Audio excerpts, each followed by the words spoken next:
Welcome back, ladies and gentlemen. It's top 4 time, semi-finals time, as the home country dominance here at DreamHack Valencia looks to continue. Last year at this very event, we had the Valencia hometown hero Evangelion take down the whole thing. And now in the top 4, on opposite sides of the bracket, we have 2 more Spanish players who can potentially meet in the finals. Our first matchup is going to be Meliador versus Hariseldon, the latter of whom is that Spanish representative. And here to talk you through all the action is Raven and Lorinda. Guys, Spain, they seem to have a bigger hometown advantage than any other country anywhere in the world. Yeah, it was kind of great, actually. So we were both there, you know, sat in the back while you guys were casting, and Aka Wonder appeared, and we were like, oh, hey, shouldn't you be in China? Because he's just been playing in the Titan tournament.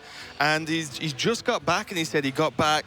He had a crowd of his viewers and subscribers meeting him to welcome him back. They went out for some drinks. He's back here today. And as soon as we mentioned his first question, oh, how many Spanish players are still in? Have we got anyone? So we told him, he's like, oh, yeah, I know those guys. Great, great. And it's just the excitement when you hear from the crowd that are watching the match back there, from the players, from everyone here in Spain, actually just blows me away. Same with Evangelion when he won last time.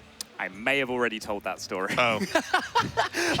Well, this is just as good an intro, okay? I thought I'd just let you rock with it, though. You were on a roll. It sounded good. It was great, though. People might just be tuning in. Yeah, so there honestly, you go. the level of enthusiasm that AK Wonder broke into the building with was just incredible. The fact that he just hopped off a flight as well. But the slightly unusual thing to me is, oh, hey, Aka, you're here. Like, let me pick your brain. What do you know about Hariseldon? Tell me about this guy. We've got nothing. He's like, he is unknown to me as well.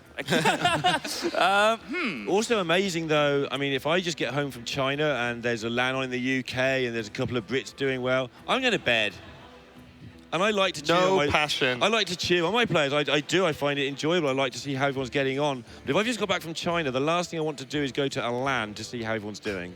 So guys, let's focus in. Let's focus in real quick. We do have a game coming up, very important game, semi-final matchup between Meliador and Hariseldon.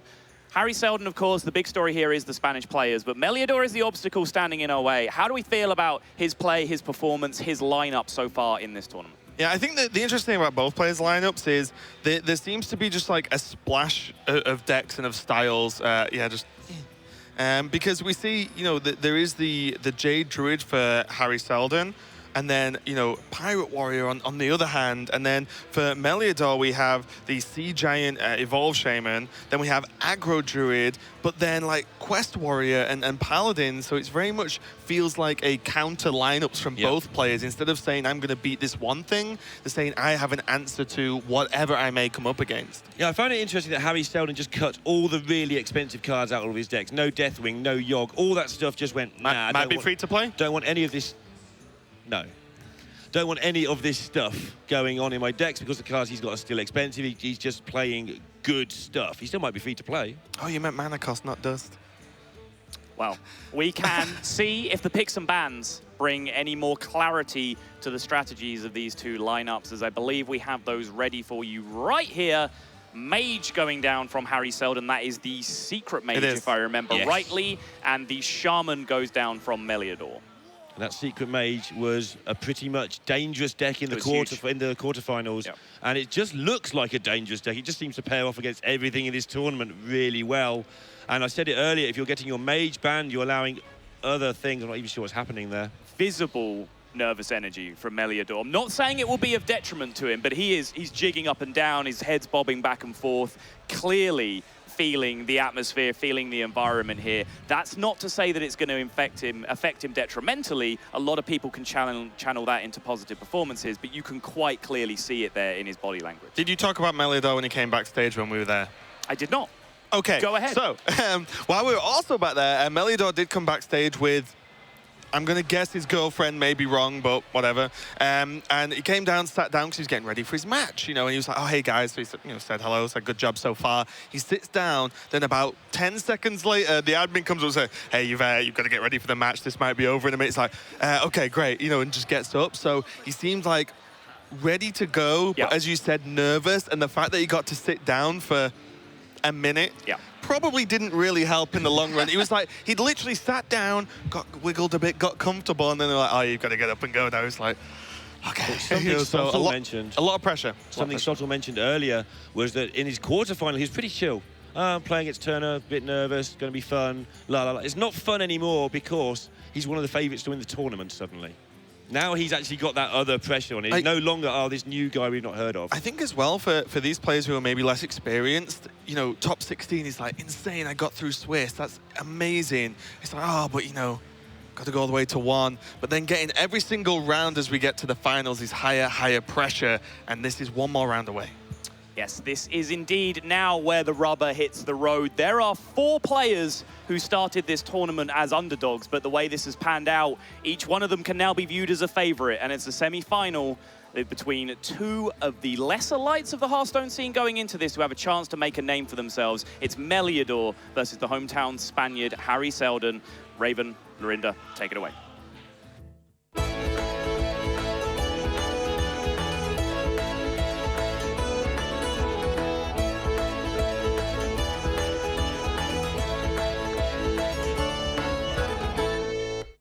I really think this is going to be a story of the aggro decks, to be honest. There is Druid for aggro Druid up, and there is Pirate Warrior up. And I do believe that, you know, one of those has a great chance of sweeping a little bit.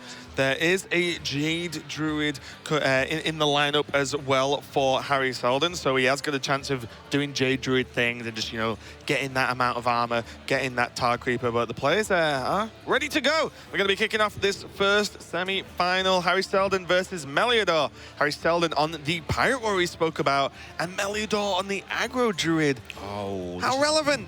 It's a big win, paid off. It's a big win for the Druid here, though. One of the big things that it does is destroys the other aggro decks, and running into the Pirate Warrior this early is a big deal for him. It really is, and like I said, I think this is because both aggro decks got through. I mean, you know, Meliador's Mage was banned, which is, you know, an aggro deck in itself a secret. But because this Druid got through, I do think, you know, one of these 2 decks is going to kind of lead the way in this series, and it's going to be whoever takes this win here. Yeah, well, you've got to fancy, in general, the aggro Druid, and just going to go with that early curve. Interesting, choosing to keep the Hungry Crab. It's going to be difficult to get it down, but turn 1, 1/1 drop, turn 2, I was going to say 2 1-drops, but now you've got the Mark of Lotus as a decision. It's definitely a tough call as well, because I do believe Meliador is running the other crabs as well. Oh. So, you know what, I'll just check. I'm pretty sure I saw him play one. But if he is, that's one less chance he's got a drawing into that from the mulligan. He runs 1 Golakka Crawler and 2 Hungry Crab. Okay. It's just, so I've spoken to a few players who play a lot of aggro Druid. Right. And in that instance where it's like the Hungry Crab, yeah, you know, it's a 1-drop, great, you can play it. They've all told me to hard mulligan for either for the Golakka if you've got one, or just like, it could be a Raven, right? It could be Enchanted Raven, extra stat for the same cost. It could be, you know, a good 2-drop. It could be a better buff. It could be a Pirate to pull patches. And the Hungry Crab is in this matchup a 1-mana 1/2, and that is it. So yeah. I'm surprised it wasn't mulligan, to be honest. With the Firefly, then playing 2 of them on 1 turn would be tempting. Because you already had that exact Firefly, then you've got the 2 1-drops next turn. Just play a Raven. But you could just play a Raven instead. Or have a Golakka Crawler to just snipe a Pirate. That Flappy Bird even. Exactly that. The Golakka often just wins this matchup. It's favoured anyway, but you drop the Golakka and it's game over. I mean, that is a case to the contrary. If you are favoured, you can afford to go with slightly lesser hands on the side of caution. That is a thing you just drill him. Oh, but no patch with Raven again. I can tell he's hitting people in the face. Exactly, and drawing the patches there on the worst turn to do so. Actually, Meliador knows that patches is in hand now, so there's one card turned face up effectively, and now Meliador does draw that Raven. And look, what's this crab done? And the Raven would have been a turn earlier. Sure, would have been 1 card earlier in the lineup. But yeah, I mean, just like what has this crab done? Nothing. Next turn you can play it and then mark, but then you float in 1 mana. You know, suddenly if this was a 2-drop, it would feel better. If this was a Golakka Crawl, it would feel great. So you're feeling pretty smug about this, aren't you? Well, you're right. You pointed it out and it's been shown true. Yeah, I'll hold my hands up. I'm going this hard on this mulligan because a lot of players who are better than me told me it was the correct thing to do. I've had exactly the same discussion where I've actually sat there and kept it, and they're like, what you doing? And it's like, if they've not got Murlocs, it's genuinely just correct to throw it away and try and get one of your better cards. Not the best position at all for Hariseldon now, but I mean, Meliador's not got much going on yet. but that Mark of the Lotus is bigger than it looks. +1/+1 is so huge when you're trying to face off equally sized minions, yeah, obviously. If Meliador does get a Innovate soon, then just getting that Hydra on turn 5 or maybe a little bit earlier. Oh, okay, fair game. Patches for patches. But getting the Hydra is actually a huge deal because Warrior struggles to deal with that card, actually. Yeah. Yeah, a lot of the other aggro decks can. They just bump into it a load of times with their little guys. But Warrior, it's a really weird aggressive deck in that it doesn't put many minions on the board ever. It never goes particularly wide. You might see 3 minions on a good draw. But it never has that much. It just hits you in the face with massive weapons is the main part of it. Yeah, and now there is the triple 1-drops you could play out now. Just play the Crab, the Patches, and buff. It isn't a lot of value, though, but I think it's the only value you're really going to get in any reasonable amount of time. Yeah, you're giving up a hero power hit in the face, and that just seems like nothing. Yep. Who do you think out of the 4 players left in this event would be the favourite at this point? Yeah, because we're talking, we've seen them all play now a couple of times. We're talking different tier to normal, how they survive. They're still good. This might sound like bias, but well, hometown bias, but I actually do like Ben for this. I do. Because I spoke to him right after his match. I was like, he literally walked up to me and went, "What went wrong? You know, what did I mess up on?" And he didn't seem like flustered. He didn't seem too excited. He didn't seem too upset. Obviously, he just won a match, so he wouldn't be too upset, but you know what I mean? And I told him what I thought of the match. Some places I think he could have improved. And he was like, "Okay, cool, thanks. Yeah, I see it." And he seemed quite relaxed. And I think that is worth a lot at this point in the tournament. As I know that the Spanish crowd are listening to the Spanish side of this broadcast, I thought that Meliador was the most accomplished player in terms of top hundreds and that sort of stuff. But Ben has been on big stages for UK events more than once and has learned from those experiences. You know, they were big, they were streamed to sort of 15, 20,000 people. They were decent-sized games, even though it was a smaller event, and he's had all that pressure. These guys have not, and I agree with you. Yeah, and now double Hydra. Was a whiff turn for Meliador, but now he can go Hydra into Hydra, and that might just get him there. Hariseldon does have South Sea Captain just available now, which I do like. Just get it on the board. It's very awkward to deal with, and then all of your further minion drops just get better because of this one minion. I know how to deal with it. I'm going to play a Hydra. Yeah, but you're almost matching the Hydra damage with the minions, right? Sure. You know, and you have armor up, so this is almost an even board state. And if you draw any, low attack minions, deckhand into Hydra, for example, is 3 damage, not 2 damage. Yep. So it's just something to consider that the Hydra is great for Meliador, but everything is even, and Hariseldon gets to swing again and has 18 weapons in his hand. 18 weapons in his hand. 18 wielding. I always go to 18 when I pick a overly large random number. 18,000, 18 million. I always just go 18 something. It's weird. Right, I remember that. But, 18. Yeah. The hero power's cancelled, by the way, right? Yeah, that's what I mean. Yeah. Everything is almost exactly even, actually, when you look at this board. 1 power difference overall. But the Arcanite Reaper now, Hariseldon's got to work out how he wants to deal with this. He could Korkron and put the 4/5 into the Hydra.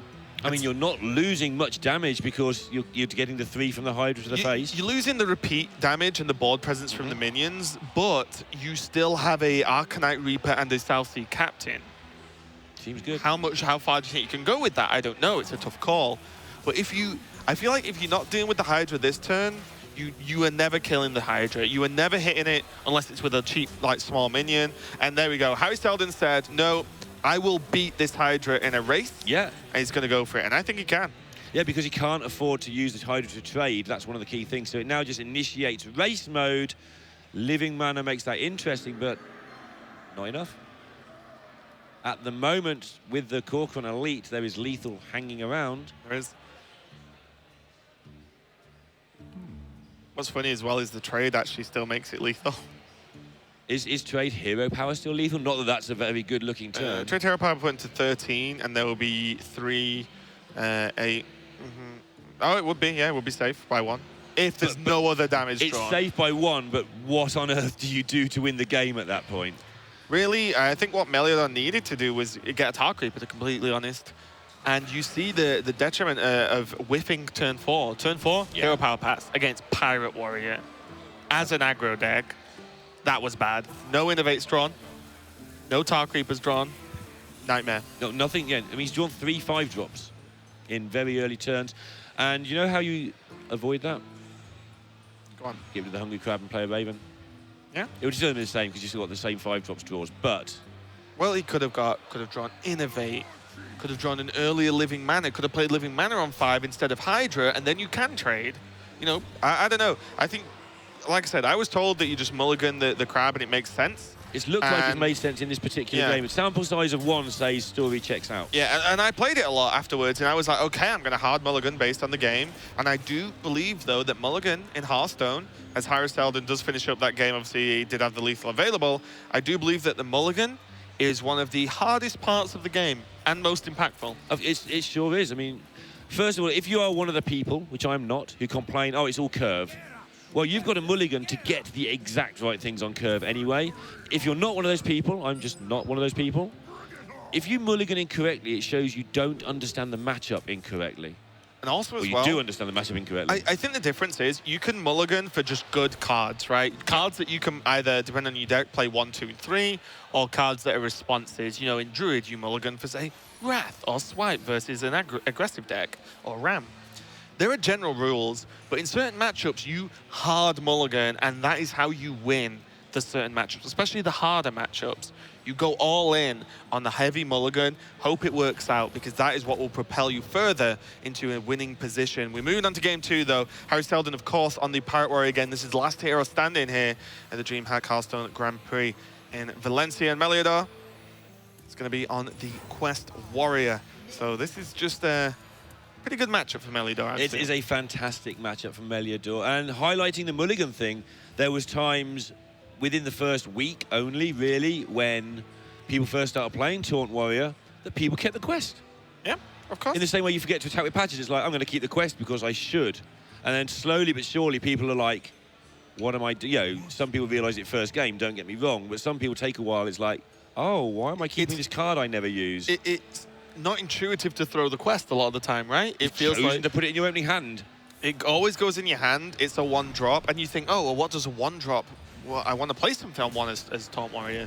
It's not about that. It's about that quest being a different card that you could use a little bit later on. But yeah, this matchup, you definitely can throw away the quest. It's not a matchup I think there's a lot of debating, unlike some others. There's none, yeah. No in some of the matchups, it's like maybe you do, maybe you don't. People are still undecided. But this one, you do not need to kill your opponent. You just remove all of your opponent's resources, and then they're drawing 1 card a turn, and that is often not enough. And that's how it's going to be right now. He's got a couple of turns to survive Meliador with nothing happening, but it's okay to hero power in these situations. That armor does add up, and there's not much you can do in the first 2 or 3 turns. Warax needs to hang around, and so Hariseldon, a shake of the head, it's like, I do like Frothing here. Frothing, one of the cards that can get you there. Upgraded Reaper is another. You just execute this, or fishes this, one of those 2 things. Just get rid of it. Even though it's a really bad-looking trade, it is one of the cards that can just destroy you. There aren't many cards you can't kill with your weapon. And you have another swing later. I wonder. Ooh, dangerous. Can you ever attack once with the weapon and just hero power? And then next turn attack another big minion. And then sleep. And then sleep. Because Frothing cannot gain any additional damage because there are no minions that are going to hit minions. And then you have armored to negate the extra damage you've given the Frothing. Yeah. And then you can get a bigger sleep with the fishes off and save and execute. And look. I think that might have been okay. I don't want to go into that too deep now because I can't quite picture how okay it would be. You'd want to test it, but it looked like an interesting line. Also, you get 2 armor ups over 2 turns. Yes. Which is important. And then you have nothing to do on turn 4 now. Now you do because of Acolyte, sure, but you know what I mean? It's not great. So now you could have done the double kill. The Frothings hit you for more or less the same amount. Fine, you armor up again. Next turn you go Armor Smith. Turn after you go Armor Smith. How are they getting through? Yeah, that would have worked out nicely. Of course, you would have taken a lot of damage doing it, but not a huge amount. And you're okay. Like you say, that armor protects some of that damage. Very interesting line. Bit late to reverse engineer. Now, he went with the obvious looking line, straightforward line. Which is fine. I'm not saying it's like he's going to lose because of that play or anything like that. I just thought it was interesting to look at because the Frothing has, on 1 health, has no way to gain any additional damage, and there are no minions to trade into, so that Frothing always does the 3. And now, Arcanite Reaper is going to help pile on a ton of damage. Yeah, this damage is coming thick and fast, but that's what Pirates do. You know what Aliarma Smith do? They slow that damage right down. Yeah, I'm just thinking, though, if Hariseldon actually gets an upgrade effect and keeps this Arcanite Reaper going, like, Reaper into Deckhand to kill 1, Reaper into Deckhand to kill another, that is very clean considering his board state and is a good spot. And that's where it's going to go. I mean, face is the place. Even I go face with this deck sometimes. Good. I approve. Thought you'd like that. Defending against the Acolyte, of course. And look, you know, Meliador's on 13. We can see that there are the Armor Smiths available, so that's going to slow it down. But the Weapon Swing is going to put him to 10. He has to because he wants to clear this patches up with the Acolyte. Going to put him to 10. There's still Arcanite Reaper. There's still double Deckhand in hand. Double deck in hand. There you go. And a single upgrade effect dramatically alters the outcome of this game, I feel, if it's drawn next turn. Yeah, I'm just looking at the line where you put the Acolyte into the Naga Corsair, and then you sleep, and then you pray. Maybe. So you always hit the Dread Corsair. Corsair. That could be Deadler. It could. Still would have done the 5 damage, but it's happening anyway. Done 5 anyway. You left it up. 5 more. You left it alive, so. But yeah, that's the line you can look at now. You can bump and execute, or bump and sleep, whichever you fancy. You only draw 1 card, but you get to armor up, and you probably don't die next turn a lot of the time. It's really tough, isn't it? He's got to do this. This always happens in whatever line you want to do. Bump, and he's going to go with this line. Yeah, this is fine. This means that you're rewarded. This means that your Ali Armor Smith has more chance of gaining you more armor as well. Getting with that Naga Corsair means that the swing it just makes it better for you to get rid of those big minions when you've got a 2/7 coming down 2 turns in a row. So Mortal Strike? I think you Mortal Strike this minion, right? I think you have to. 5. Because if you swing with the weapon, then the deckhands aren't live. Sure. So I think you have to Mortal Strike, put the patches in, and then play the double deckhands and go. And go. The green light. Hang on. It's just lethal, right? Is it? Yeah. What if I missed? It's 10. Of course you do this. Yeah, I thought it was 9. Because you didn't react to the play, I thought it wasn't lethal. When you said, I think you do this, I'm like, yeah, you do. Yeah, that's going to be game, and Hariseldon does go through this Taunt Warrior of Meliador, and I've just got to think, would sleep with the fishes made a difference? So he wouldn't have died that turn. And then he could have got Armor Smith down, and then Armor Smith again. Armor Smith always soaks 2 hits, so that's +4 armor. He would have armored up twice as well. He would have taken more damage from the frothing. He would have taken 3 additional, but he would have armored up twice. Did he take 2 5s on Naga in the end? He did. Or did he not? I think he took 1 5. So he only took the same amount. He may have still been dead, in fairness. I'm not quite. But he would have armored up twice and wouldn't have had to do that clear with the Naga, so he could have played the Armor Smith on 5. I don't know.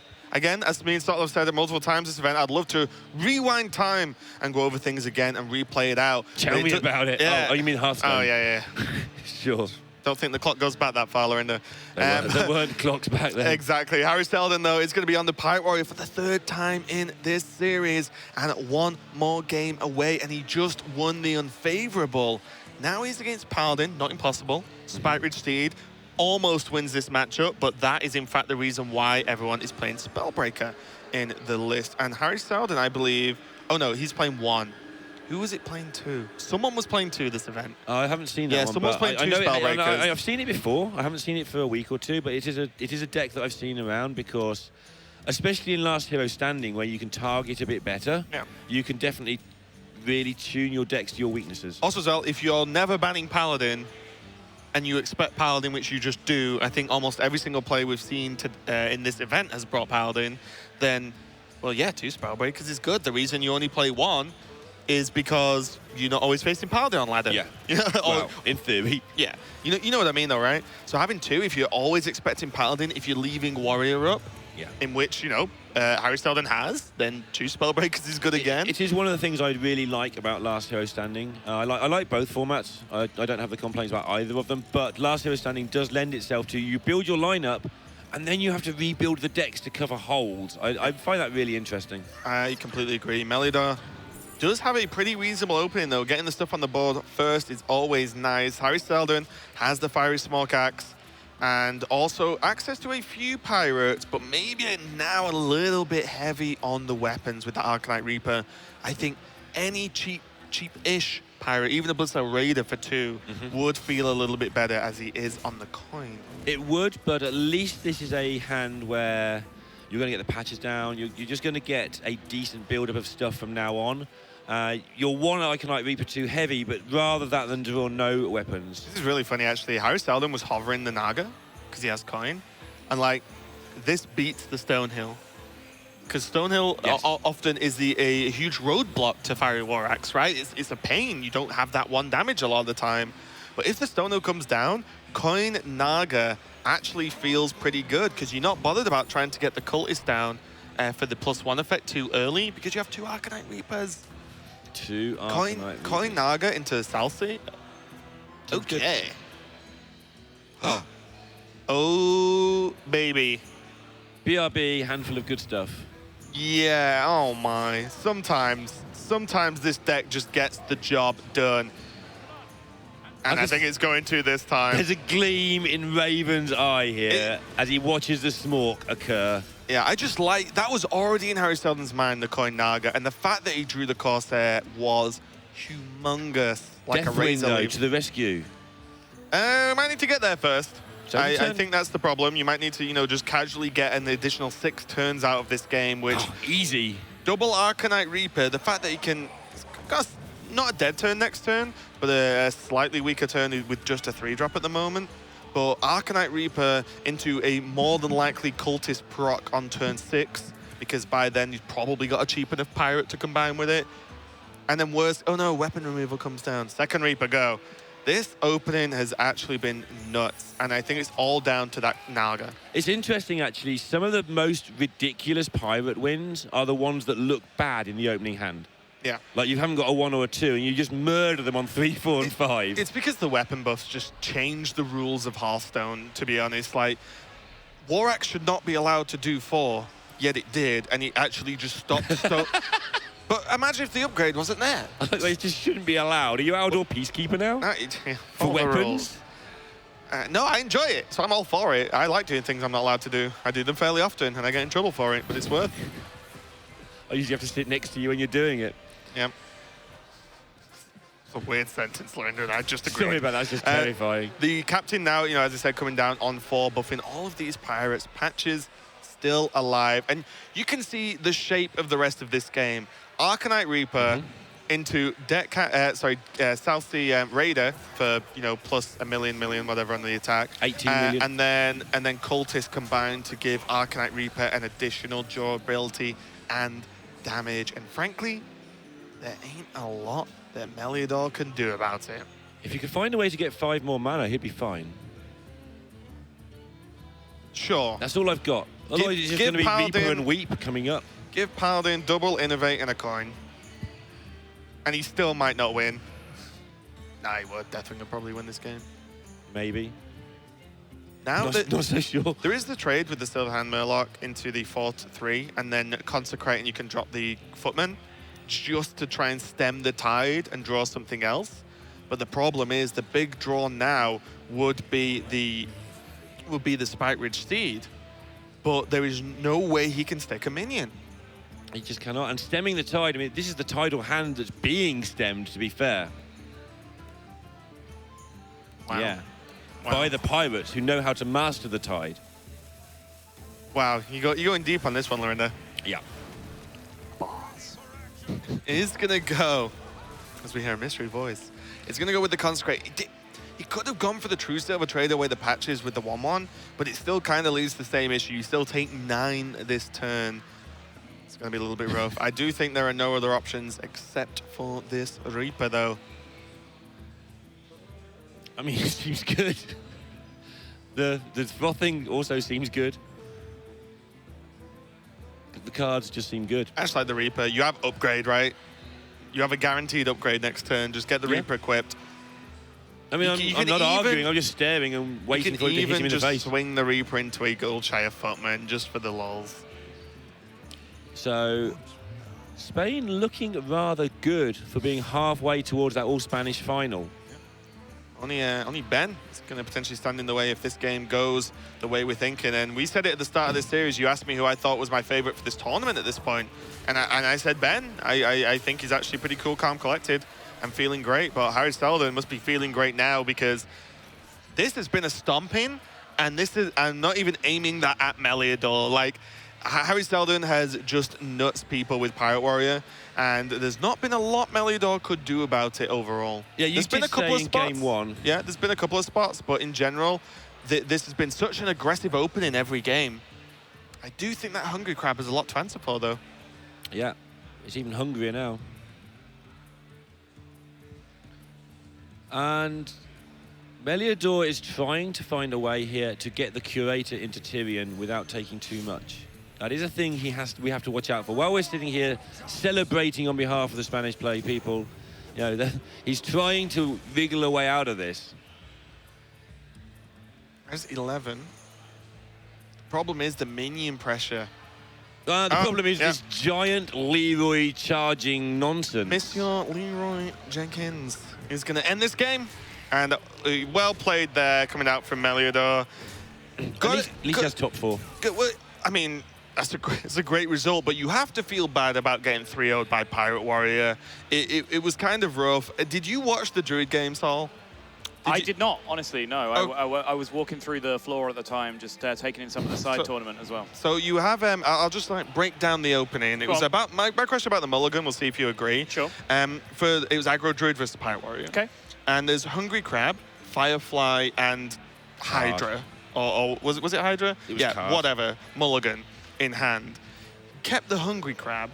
I wanted to answer before you told me what he was going to do to remove bias. I would keep Firefly through everything else. Okay. Right, okay, because I was like, Hungry Crab just doesn't do anything, and you have so many other cards that do so many. You want Blood He plays one Galacta. You want Bloodsail Corsair, you want Galacta Crawler, yeah. you want Mark of the Lotus, you want Innovate. There's so many higher value cards in that Hungry Crab. And the problem was as well, in that game, I know we're drilling into it, but I think in a very fast series with Pirate Warrior, there are small things that can make an impact. Yep. And the Hungry Crab didn't come down till 3, and it was just like with a Mark of the Lotus and a 1/1. I think it was he drew patches actually, so it was just like, this could have been almost any other card in your deck, and that could have just changed everything because the game was very, very close. Yeah, turn 4, he had 2 Hydras in his hand. And hero powered. Like, had to hero power. It's like, that slows you down a touch. Yeah, exactly. Yeah. And, we were saying that a lot of it was just the sheer pressure that Hariseldon was putting out with his Pirate Warrior, and it was true, that's how most of the games went. But you do have to just rewind and look at every moment of the game and of the match and see if there's anywhere to improve. And I do think hard mulliganing is one of the most difficult things in Hearthstone, but I do think it went wrong there for Meliador. Still a great performance for Meliador overall, though, and I've enjoyed watching him. We've only seen him on stream, I think, twice. He wasn't one of the top 16 games that we broadcast, so we saw him in the top 8. And I just like seeing how animated he was. Like, the pop-off when he won was amazing. Like, I wish we saw more of that from Hearthstone players. It's one of the most engaging and entertaining things to look at as a viewer. It's great for the atmosphere around the event as well. So even that little bit of nervous energy that we were seeing from the start, like, he's clearly a very, like, hyped up, like, extroverted kind of character. He feels it, right? Exactly. Yeah. And that can be a great thing. But as we've been talking about, as you guys set up, we're halfway there to that all-Spanish final that's possible. And I think, based on last year's kind of pitch invasion that we saw after Evangelion 1, if there's an all-Spanish final going on, we might need to hire some extra security for our broadcast area here, because we might get mobbed by people trying to be the first to give their well wishes to a Spanish victor. But before we go all in on that Spanish final, all 3 of us along this Brexit casting desk have a dog in this race, and his name is Ben. Just Ben. Not XL3EN. Good name for a dog. His name is just Ben, and he has a pretty interesting looking lineup overall, but it's a lineup that's looking like a good risk to take. It's looking like it's lining up quite well against the remainder of the field. Yeah, I agree, and I don't think you were here. I think we were just talking after you'd already left. Ben came to me after his previous series that he won, and he seemed quite relaxed. He was like, oh, you know, how did it go? Like, what do you think I did wrong? So I pointed out a few things, and he was like, great, okay, thank you, yeah, completely agree, blah, blah, blah. So I think just the fact that he just seems pretty chill, pretty focused, considering this is an extremely important tournament. He's done extremely well so far, and he could be a DreamHack champion, which we don't have many of those knocking around. He is very relaxed and very sort of zen at this moment. And I think that kind of stuff is the small edge that you can, you know, add on to your lineup, you play in the game. Just being a little bit chilled and being focused might be enough for Ben here. And as I said, he is the guy who has at least done something like this before. He has been on big stages in front of live crowds, in front of 5-figure Twitch viewers before. So at least he's got a taste for it, even though that was a smaller event. And I think the UK Hearthstone scene could do with a win at this point as well. Our HGG performance was verging on embarrassing. What HGG we weren't performance? in that event. Exactly, yeah. Oh, forget about it. What UK team? That never happened. We haven't really followed up the success we had last year in HCT with George C. That hasn't really come to fruition this year either. So the UK Hearthstone scene kind of falling off the map a little bit outside of those UK specialist events like the ESL Premiership that you've been talking about. So Ben can perhaps play spoiler to the hometown crowd. If he wins, we might have to throw a blanket over him and just run him out of here as quickly as we possibly can. But no pictures, please. The way things have worked out with the two Spanish players on opposite sides of the semi-final, I think from a neutral perspective, that's got to be what we're all rooting for, right? I think if we get anything close to last year's Valencia ending, I'm great. I am okay with the way that'll work out, because that was insane. Evangelion literally stepped out of this area after a winner's interview, and there was a crowd. I hid. I just popped my head out. I was like, ugh! Just hid away. But he had such a great response. Like flat. You mean people just saw your face and started cheering? Yeah. Could you turn it on and off? And there's quite a large British contingent here, and those screens are back-to-back right next to each other. I'd love nothing more than to see the pictures of the Spanish side watching this and the UK side watching this right opposite each other, almost like being at some sort of massive arena football match or something. Yeah, like I said, I just went out there again to take a look around, soak in the atmosphere of the side event and check out the live crowd watching out there. Both sides of that viewing area are packed right now. Like I expected the Spanish crowd to be in full force, filling up all the available chairs, listening to the Spanish audio broadcast that we're transmitting as well. But the rest of the world side is actually rammed out as well. There is plenty to do at DreamHack Valencia. A ton of games taking place, a ton of activities that you can engage in on the convention floor. But hey, Hearthstone's capturing the imagination at the moment. Yeah, it's been really good. I was over there in the match I was off as well, just chilling with the crowd. I was meeting a few people as well, saying hello, asking them how they enjoyed the event.